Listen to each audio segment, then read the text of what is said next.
संपूर्ण ब्रह्मांड में भगवान भोलेनाथ की महिमा का बखान सर्वप्रथम किया जाता है। शिव की सदा ही संकट को मिटाने तथा स्वयं कालचक्र से सामना करने को आतुर रहते हैं। पृथ्वीलोक वासियों की रक्षा तथा सदा ही भक्तों के बीच वास करने के लिए स्वयं अपने आप को 12 कुंजों में विभाजित कर दिया और पृथ्वीलोक में ज्योतिर्लिंगों के रूप में विराजमान हो गए। शास्त्रों और पुराणों के अनुसार जो भी मानव इन ज्योतिर्लिंगों का दर्शन करता है उसके जन्म जन्म के पाप कट जाते हैं, दुख मिट जाते हैं, पीड़ा सब मिट जाती है। ज्योतिर्लिंग यात्रा के लिए अगली टोली निकल रही है 8 नवंबर 2024 को और वापसी होगी 1 दिसंबर 2024 को। तीर्थ यात्रा एसोसिएशन के साथ सोमनाथ, नागेश्वर, भीमाशंकर, त्र्यंबकेश्वर, ग्रीनेश्वर, वैद्यनाथ, महाकालेश्वर, ओमकारेश्वर, द्वारका और सिद्धि का दर्शन कर अपना जीवन सफल कीजिए। ज्यादा जानकारी और रिजर्वेशन के लिए कॉल कीजिए 57019809, 57019809 या तो 59498703। ऐसा पावन अवसर जीवन में बार बार नहीं आता। यात्रा कर महादेव का असीम कृपा प्राप्त करे तीर्थ यात्रा एसोसिएशन के साथ। ज्योतिर्लिंगों की यात्रा कर महादेव की असीम कृपा प्राप्त करें।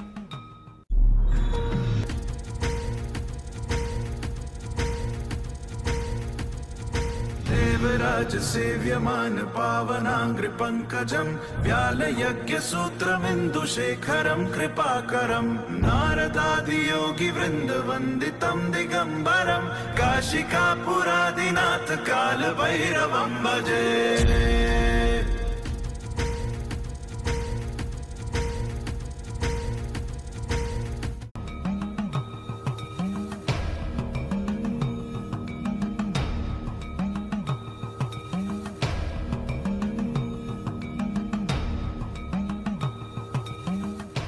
नमस्ते। यात्रा प्रोग्राम में आप सब लोग के शानदार स्वागत करत है जा। परम पिता परमेश्वर भोले शंकर से यही प्रार्थना है कि आप जहाँ भी होई बा, जैसे भी होई बा, स्वस्थ होई बा, तंदुरुस्त होई बा। इस यात्रा प्रोग्राम के प्रायोजक हवन तीर्थ यात्रा एसोसिएशन, जिनकर साथ 8 गो शिवलिंग ज्योतिर्लिंग के दर्शन करे गल है जा।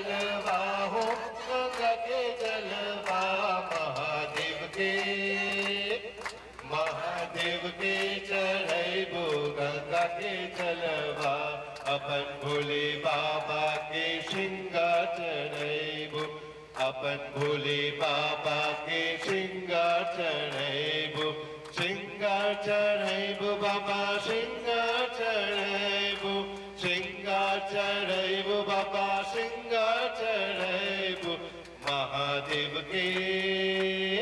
महादेव के चढ़ैबो गंगा के जलवा, महादेव के चढ़ैबो गंगा के जलवा, अपन भोले बाबा के नारियल चढ़ैबो, अपन भोले बाबा के नारियल चढ़ैबो, नारियल चढ़ैबो बाबा नारियल चढ़ैबो, नारियल चढ़ैबो बाबा नारियल चढ़ैबो, अपन भोले बाबा के पान फूल चढ़ैबो, अपन भोले बाबा के बिलपत्र चढ़ैबो, बिलपत्र चढ़ैबो बाबा बिलपत्र चढ़ैबो, बिलपत्र चढ़ैबो बाबा बिलपत्र चढ़ैबो। अपन महादेव के चढ़ैबो गंगा के जलवा, महादेव के चढ़ैबो गंगा के जलवा, महादेव के चढ़ैबो गंगा के जलवा।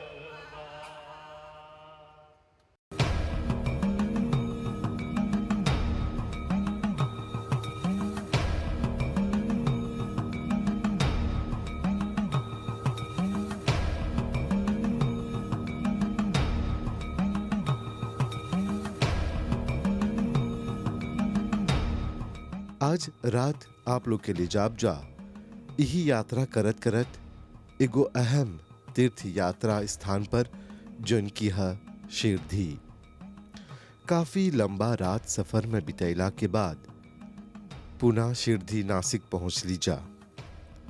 शिरडी जेके साईं नगर भी बोलल जाला। ई भारत के महाराष्ट्र राज्य के अहमदनगर जिला में राहता तालुका में स्थित है। इस स्थान पर साईं बाबा के प्रसिद्ध और विशाल समाधि मंदिर बाटे। साईं मंदिर विश्व के सबसे अमीर मंदिर में से एगो है। ये मंदिर भक्ति, श्रद्धा, सबूरी और आस्था के प्रतीक है। आस्था के साथ जुड़ल बाटे। ऐसन मानल जाला कि एक बार ये मंदिर के दर्शन करला मात्र से जितना भी मनोकामना रहेला, मूरत रहेला, ऊ पूरा हो जाला।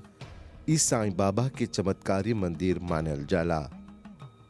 ई मंदिर के इतिहास साईं बाबा से जुड़ल बाटे।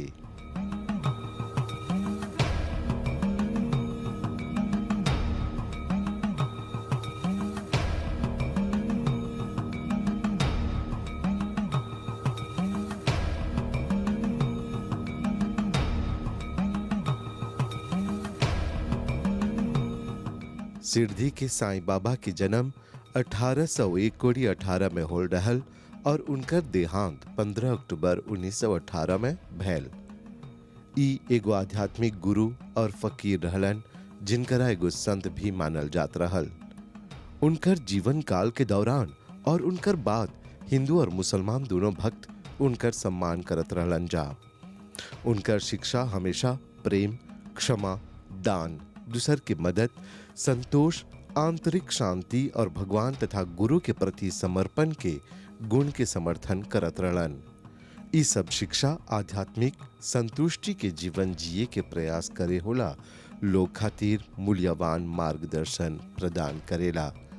आज लाखों करोड़ों की संख्या में लोग उनकर दर्शन कर समाधि के दर्शन करे जालन जा, आंख में लोर लेकर जालन जा और मन में संतुष्टि लेकर आवेलन जा।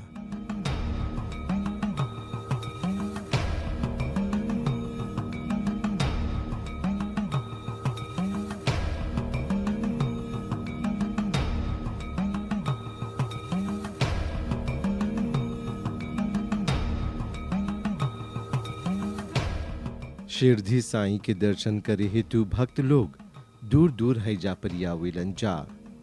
धीर कोई होटल भी बुक करेलन जा और सुबह सुबह तड़के साईनाथ के दर्शन करे चलावेलन जा, कहे कि हैजा परी काफी भीड़ रहेला।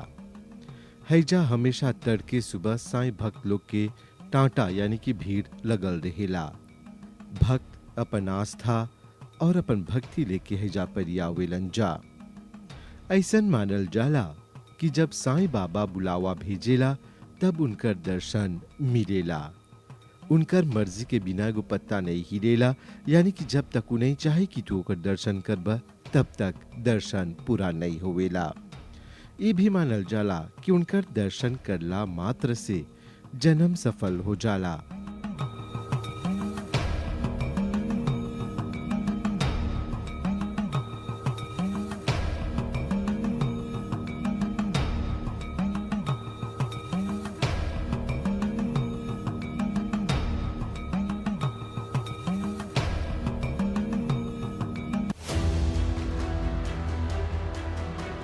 मनुष्य जीवन जोन बातें बड़ी भाग से मिलेला। 84 लाख योनि के बाद ई जीवात्मा के मनुष्य जीवन प्राप्त होएला।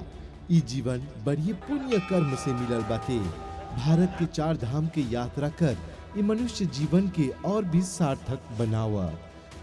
यमुनोत्री, गंगोत्री, बद्रीनाथ, केदारनाथ, हरिद्वार, अयोध्या, वृंदावन, वाराणसी, ऋषिकेश और उत्तरकाशी यदि तोहर स्वप्न स्थल है तो जल्दी से अगला तीर्थ यात्रा खातिर अपन स्थान बुक करावा।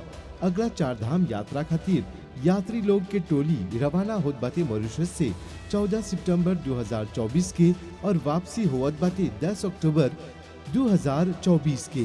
ज्यादा जानकारी और रजिस्ट्रेशन खातिर कॉल करा 5701-9809 570N9809 या तो फोन करा 59498703 59498703 पर। जीवन में ऐसा मौका बार बार नहीं आवेला।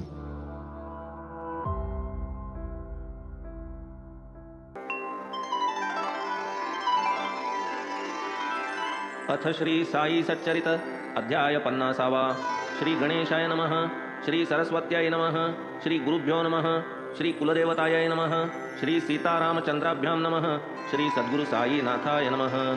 जन्मदाते मायतात यांचिया उपकारा नाही अंत, मानवदेह दिधला मजप्रत उपजलो न जंत त्या पोटी, झालो न सळ मातेच्या उदरा, अंध पंगू काणा तोतरा, उपजलो न मुका बहिरा, जन्मलो पुरा सुपिंड। साईं बाबा जो नेगु फकीर के रूप में रलन, उनकर जन्म 1818 में मानल जाला और उनकर मृत्यु 15 अक्टूबर 1918 में होल रहल। उनकरा साईं बाबा, शिरडी साईं बाबा इत्यादि नाम से जानल जाला। साईं बाबा एगो भारतीय गुरु, एगो संत और एगो फकीर के रूप में बहुमान्य हवन। उनकर अनुयायी लोग उनकरा सर्वशक्तिमान और सर्वव्यापी मानेलन जा। साईं बाबा हमेशा सत्य, धर्म, शांति, प्रेम और अहिंसा के प्रचारक रहलन। हमेशा वो बोलत रहलन, सबका मालिक एक, दूसर से पहले खुद के देखा। साईं फकीर रहलन पर सबसे अमीर रहलन, कहे कि उस सब पर अपन आशीर्वाद फैलावत रहलन।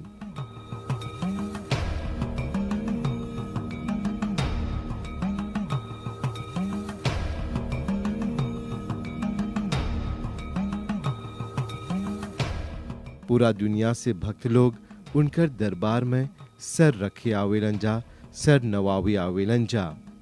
उनकर हर बात में एगो सीख रहल। उनकर 11 गो अनमोल वचन रहल, जिनकर में जीवन के हर एगो सार, हर एगो समाधान पावल जाला। 11 गो वचन माना 11 गो वरदान हते। प्यार से भक्त उनकरा मालिक नाम से पुकारत रहलन जा और कुछ लोग उनकरा साईं नाम से पुकारत रहलन जा। उनकर 11 गो वचन जिन्हा उ ई प्रकार से है, जो शिरडी आय उ आपद दूर भगाय।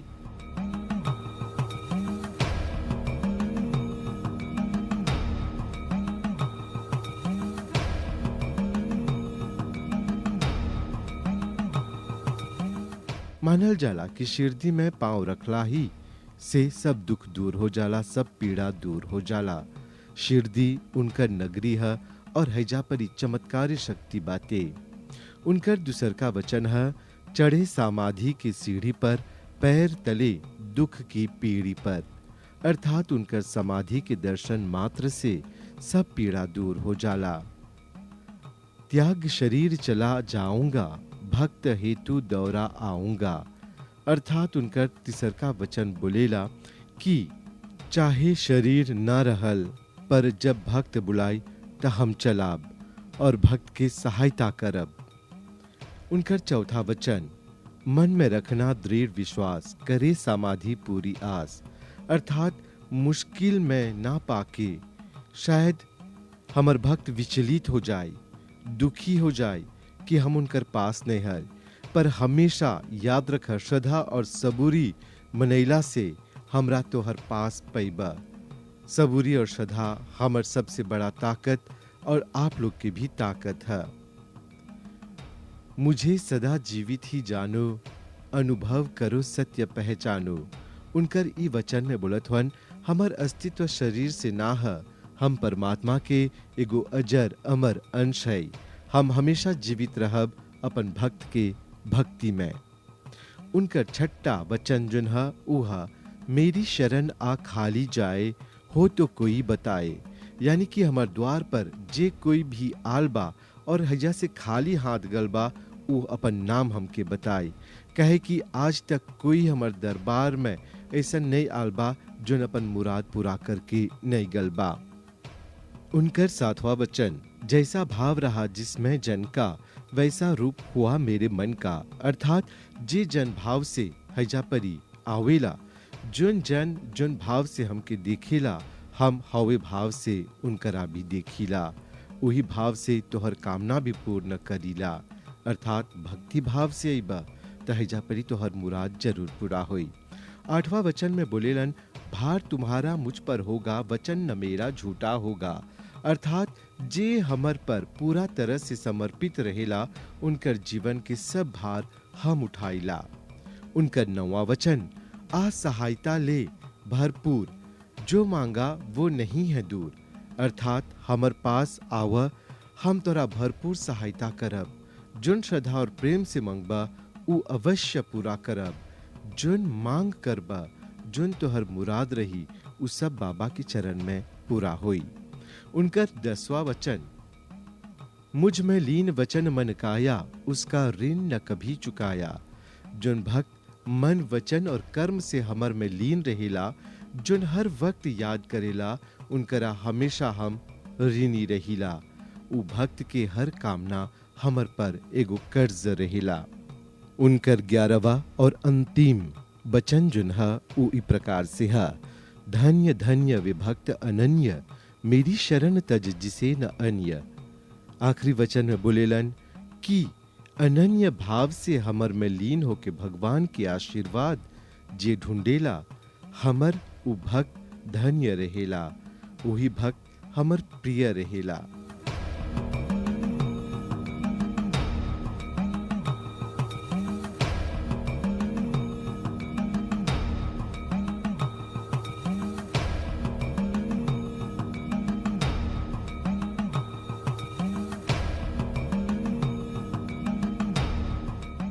तीन करोड़ से ज्यादा भक्त प्रतिवर्ष साईं के दरबार में आवेलन जा, उनकर माथा टेके आवेलन जा।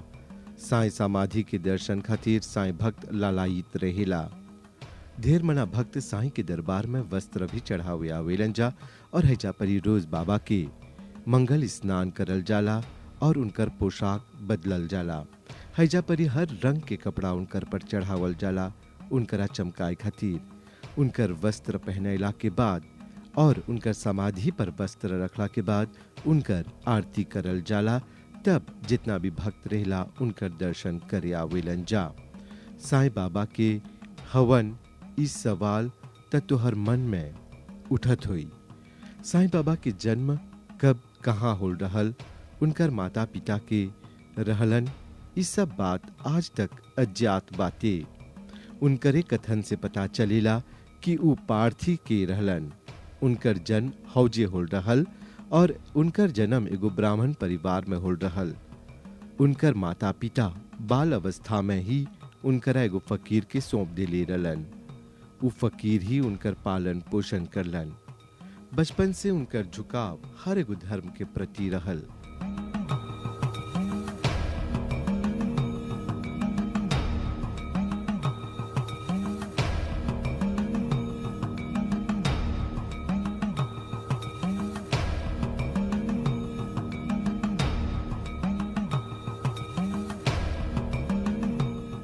चमत्कारिक कथा के अनुसार 16 साल की उम्र में उ शिरडी आ रहलन। उनकरा एगो नीम के पेड़ के नीचे पावल गल रहल और आज भी उ नीम के पेड़ हौजा परी मौजूद बा, जोन भक्ति के प्रतीक है, जोन साईं बाबा के अस्तित्व के प्रतीक देवेला और जोन साईं के अनुभूति करावेलन।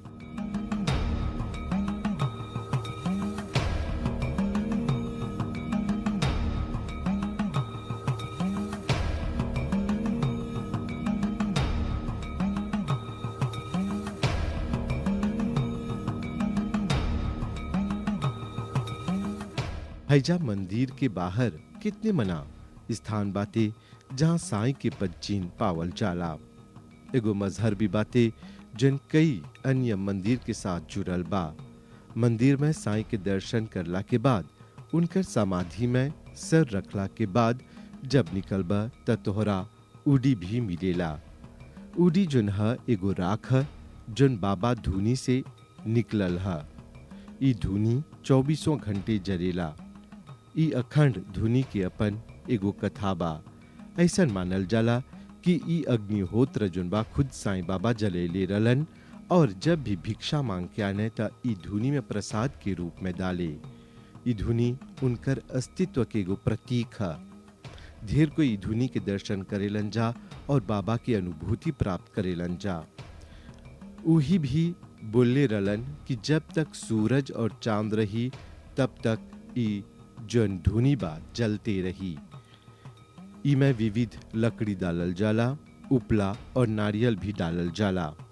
उड़ी जन ह एकर से निकालल भक्त के एगो बांटे वाला राख ह और ऐसा मानल जाला कि ई उड़ी में चमत्कारी शक्ति बाटे। जन रोगी पीड़ित रहेला एकर सेवन से उनका रोग के निवारण होला और जेकर भी कोनो मुराद रहेला एकरा माथा पर लगैला से या एकरा प्रसाद के रूप में लेला से उनके के मनोकामना पूर्ण होवेला।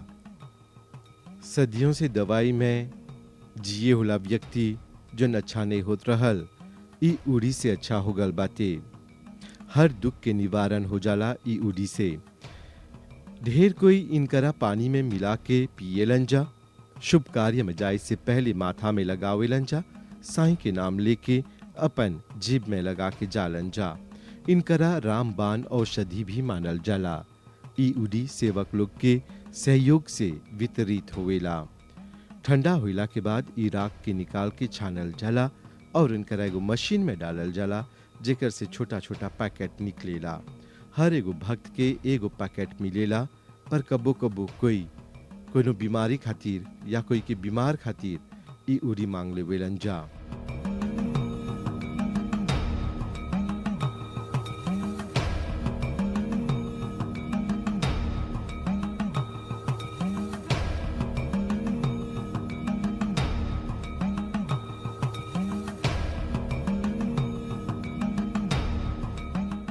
उड़ी लेला के बाद भक्त लोग के साईं मंदिर के पास पावल जाला बाजार के दौरा करे के सुनहरा मौका मिलेला। ई बाजार में पूजा के हर एगो सामान, मूर्ति, प्रसाद इत्यादि सामग्री मिल जाला।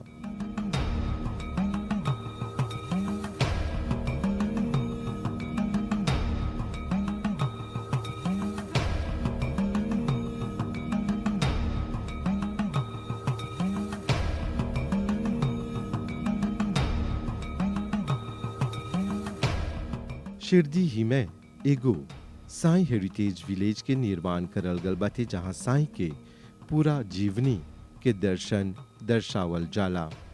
उनकर से जुड़ल हर एगो पात्र तोहरा हैजा परी मिल जाए। हर एगो कथा के दर्शावल गल बाटे।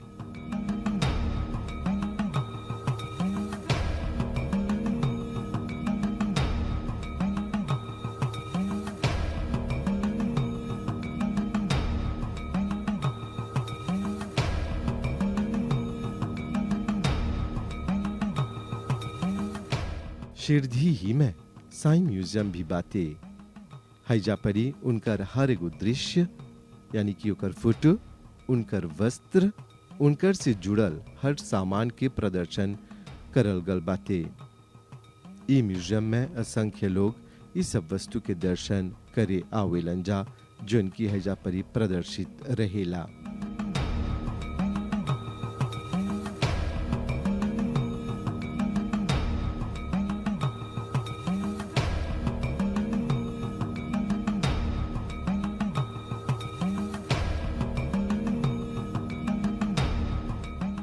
भक्तगण, ई रहल आज रात के यात्रा कार्यक्रम जोन प्रस्तुत कर लीजा सिरधी साईं बाबा से। आवत सप्ताह फेरों मिलब जा। हमनी के प्रतीक्षा करिए। पूरी टीम के तरफ से आप सबके शुभ रात्रि, नमस्ते।